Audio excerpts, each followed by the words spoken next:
Visur čia viskas tepta jo. Viskas tepta. Šiek tiek apie patį automobilį, ką aš norėčiau pačiam perduoti, kas buvo su juo daryta ir kur buvo sudėtingumai. Sakė, kad mašina perdažyta ir mes puikiai tai matėm. Ant jos buvo nemažai skaidiklio nugaravimo.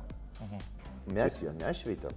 Su jokiais abrazyvais, mes tiesiog važiavom ir viską traukiam su kailiu. Detailingė kailis tai taip pat yra kaip šveitimo momentas.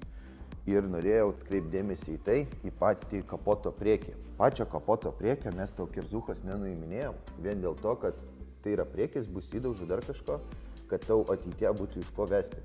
O patį kapotą vedėm viską iš šaviklio, kad jis blizgėtų ir spindėtų. Tai matosi, čia didesnė kerza palikta, čia mažesnė. Variklio skyrius impregnuotas su trumpalaikiu vašku silansu. Visos grotelės ant priekinio bamperio, ant galinio bamperio, posparniai ir sparnų kraštai, šitie viskas padengta ir supuršta su keramikinė danga. Tai yra tos vietos, kur yra sudėtinga aplikuoti ir išpoliruoti. Būtent tos purškimo momentus mes atliekam jau su savo keramika. Tai dar vienas papildomas dalykas, kai mes žiūrim, kaip reaguoja klientai, kaip patinka. Prieš išleidžiant ją mes išsiuntėm savo kolegams, detaileriam, jie išbandyti. Tai irgi gavom gerus atsiliepimus, nusprendėm ją gaminti. Taip pat ant automobilio buvo paliktos keletą duobučių, tai tos duobutės išlygintos. Tavo prašymu tai yra Sutvarkyti. jo. Šaunu. Gražu.